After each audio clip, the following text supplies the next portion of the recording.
Hey, what I'm going to show you today is how to do an oil change on a 2019 Chrysler 300 with a 3.6 Pentastar engine. Now this is the same as the Charger and the Challenger's V6 as well. Now, one thing different about this engine than lots of other engines is where the oil filter is located. On most engines these days, the oil filter is underneath and it's already in a metal type cart container. You know, it's a metal oil filter, whereas this one here it's a canister. There's a canister or a cartridge. It's a cartridge filter, and it's just the filter element with an O-ring on it, and the part number is ST11665. If you want to save some money and not buy the huge expensive name brand filters, this is just as good, and it's been proven to be just as good for a fraction of the price. Now, to take off the canister oil filter, you'll need a 15/16 socket and a ratchet to turn it. So I'll put it on there and have it ready. And I always run 100% synthetic oil, so here's the oil I'm going to run. I run SuperTech Full Synthetic because it's just as high quality as the higher Full Synthetic 5W20. High quality oil for about half the price as the Mobil 1 and the other expensive brands as well. Like this big 5-quart container of oil is about $15. So you can save a lot of money by just picking the bottom line. 100% synthetic oil. That's what I run in all my vehicles, and if they're high mileage, I run high mileage 100% synthetic oil. And a very important thing about synthetic oil is you cannot overfill it. So remember, when it comes time to filling your oil, you need to fill it just enough to hit the full line, because there's like two full lines. You see the cross hatches, I'll show you. Okay, we're going to look at the dipstick here. See the dipstick here? Where that first dot is, that's when it first begins to get full. The last dot, it's over full. So whatever you do, you fill it to just the beginning of those cross hatches. So just after the first dot, it's full. So you go maybe just a hair above the first dot, because when the oil heats up, it'll expand and go almost all the way to full. But you should not ever overfill the oil, because that's when you'll get gasket leaks, seal leaks on the engine, because the oil's got to go somewhere where the pressure's high. Oil's got to go somewhere, so always remember, fill it just enough to pass the first dot, then run the engine, take it for a good drive, check the stick again. It'll probably be in the middle, but if you start over full, if you start the dipstick full, it's going to overfill and you'll be over-serviced. So always remember, just go a little bit past the first dot, and when the oil expands, it'll move up the cross hatches, but still be under the second dot. Because the second dot, you go past that, you've overfilled the system, and high chances of seal leaks. Because you hear that myth about synthetic oil that it makes your engine have leaks. Well, that's half true. It only leaks if you overfill it. If you service it correctly and it does not expand past that second dot, you'll have no problems with synthetic oil. But it's very important you never over-service it. Okay, enough about that. We'll get to this oil change here. And as you can see from my dipstick, my oil still looks like it's a nice color, but it's been about 5,000 miles, so I'm going to change it anyway. More to follow. Okay.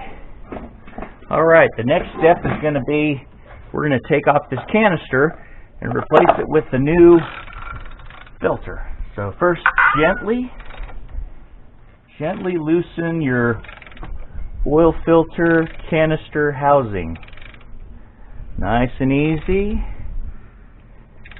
because you don't want to damage it. because it's made out of plastic like everything nowadays. Cheap, brittle plastic. Once you got it loose, set the wrench aside. Do the rest by hand. Here's the canister. Inspect it. You can lay it down. Now let's pull the canister out, the filter canister,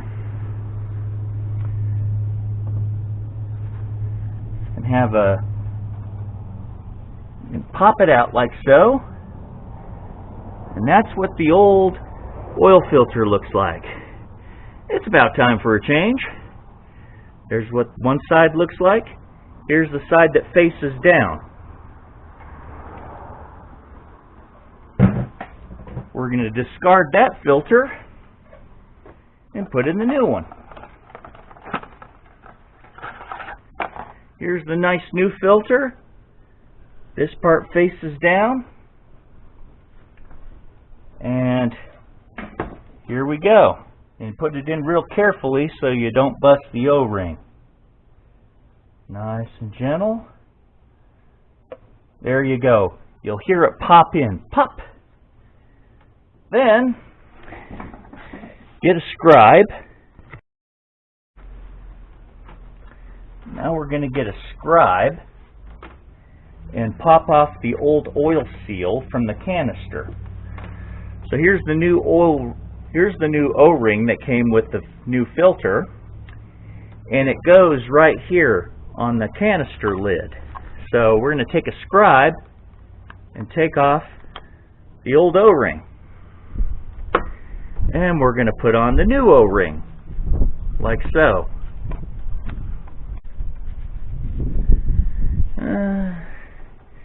There we go, yeah. There's where the O-ring goes, like so. Alright, there's the new O-ring. And now we screw the canister back on. Nice and gentle. And go as far by hand as you can. Then take the ratchet and gently put it back on. Gently put the canister back on. And not too tight because you don't want to break the plastic, but just good and snug. There you go. Maybe about,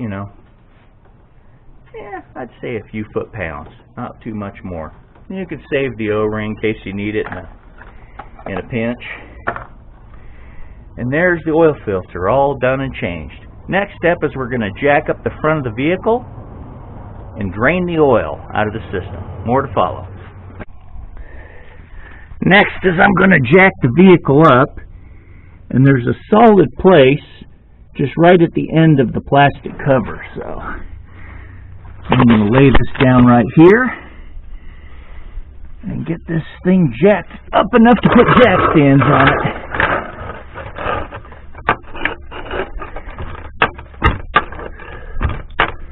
It's going to take a while to jack up the front end, naturally.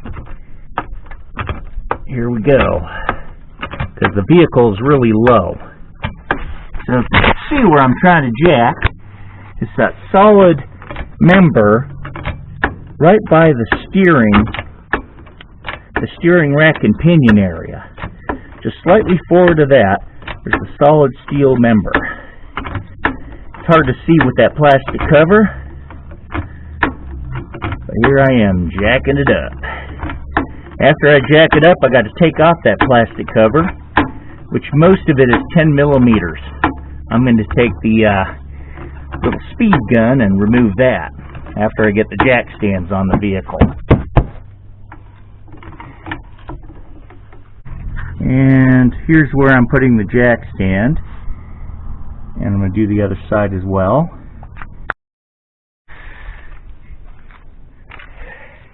Here's where the jack stands are, and there's where I've got the jack. After I get all the weight to rest on these two jack stands, I'm going to take off that plastic cover. More to follow. Here's the tray we got to remove. These 10mm bolts. They appear to be 10mm bolts. Okay. Let's see how this goes. Okay. Now that the tray is off, it was 4 10mm bolts. Right there. Alright, now take off the oil pan drain bolt and drain it in the oil drum. Okay, the oil pan drain bolt is a 13mm, and remove that bolt and drain it into the oil pan drain. More to follow. Okay, well, drain bolt is out, and we're draining the oil. More to follow. I usually let the oil drain for about 10 to 15 minutes. Inspect the oil drain bolt. Make sure its nice little rubber gasket is still there. If it doesn't have a rubber gasket, or if it's deteriorated, you can always put a little high-temp sealant right on the base of it to where it will prevent any small leaks. 13mm. That's the drain bolt. And pretty much reverse the process. Once I put the drain bolt back in, I'll take those 4 bolts, put that heat splash guard, then I will put about 5.5 quarts in there, then check the dipstick, run the car for about 20 minutes, get the oil hot, check the dipstick again, make sure it's right in the crosshatches but not over the crosshatches. Another important thing is when you tighten your oil pan bolt, don't tighten it that tight. Maybe about, I'll just snug it, and then just a little bit more, maybe about 50 inch-pounds, roundabout, because you don't want it to be too tight, because it's a steel bolt in an aluminum pan. You go too tight, the next time you remove it, you might strip it. So just a little bit of torque, just enough to where it won't back off, but not too much to where the next time you take it off won't be too hard. So yeah, 50 to 60 inch-pounds on a torque wrench, or maybe 5 foot-pounds or so. Just not too tight. Alrighty, well, more to follow. I'm putting the shield back on. Okay, put the drain pan back on. Just 4 bolts. And I'm going to lower the jacks, then pour in the oil, and more to follow. Okay, I removed the vehicle from the jack stands, and now I'm going to start pouring oil. I'm going to go with 5 quarts, check the dipstick, and when I see the dipsticks in the hash marks, I'm going to stop, warm up the engine, drive it around a bit, get the oil hot, then add just as what's necessary to get it back up to the crosshatches. So here we go. First I'm going to wipe off the dipstick and show you where we need to be. Okay, what I'm talking about when I talk about the crosshatches, I'm talking about the area that has those crosshatch marks from the first mark to the second mark. Now the first mark in the crosshatches means you're full. And all the crosshatches means you're full. That's a full area. But the reason they have the crosshatches there is to allow for expansion. Oil gets hot, it expands. Oil gets cold, it contracts. So you always fill it right to the beginning of the crosshatches. Drive it for 20-30 minutes. The oil will expand and move higher up the crosshatches. And if it ends up right here after it's hot, it's perfect. As long as it's between this point and this point, we're good. When you start getting close to that point and beyond, that's when you have to worry about leaks. So preferably after the oil expands, have it right in the middle of the crosshatches. That's a perfect fill. Because you go too high, you're taking your chances that if your oil gets really hot, it's going to expand and start busting out the seals, because the oil finds its least path of pressure resistance and will leak from it. So, middle of the crosshatches, that's what you're shooting for.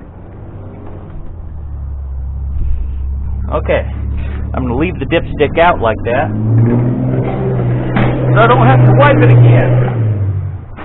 Alright, first step, take off the oil cap. And I'm going to put the oil cap over here. Get the rag over here. Okay, make sure the funnel is clean. Clean from all debris and dirt and crap, because who wants dirt in their oil? We just got done draining all that stuff. Okay, there's the funnel. Also inspect your oil cap. Make sure that rubber seal's in good shape. Okay, here we go.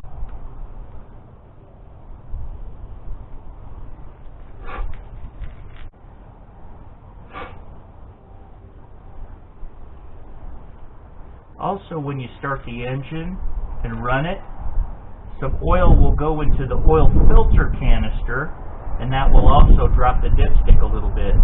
But you're also getting expansion, so it's about the same. We will see after the 20-minute drive. Okay, I'm almost got 5 quarts in there.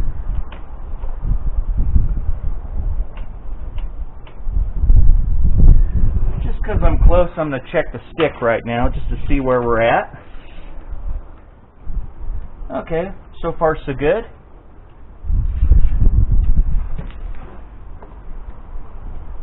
Keep pouring that 5 quarts in there to get in that crosshatch that I was talking about.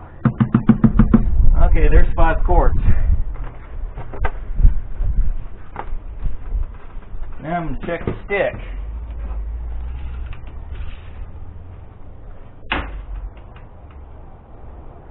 Okay, the stick is showing right almost at the crosshatch.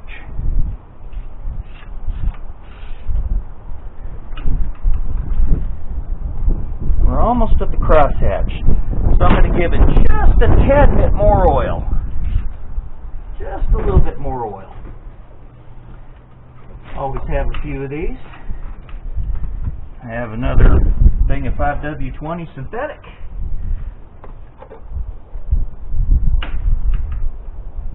And right about there. Pour just a little bit. Check the stick again.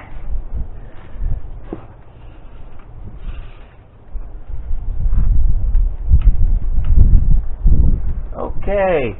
I just entered the crosshatch. Just entered it. I'll give it just a hair more. Okay, here we go. I added a little bit more oil. There we go. And as you can see, it's right in the middle. And I'd already run my engine for 30 minutes, so the oil is hot.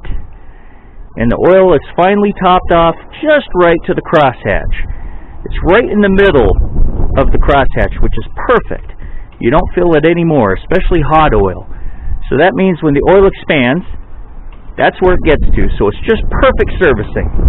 So I hope you enjoyed this video. Please like, especially subscribe. I need all the subscribers I can get to Mad Boosting. And have a great day.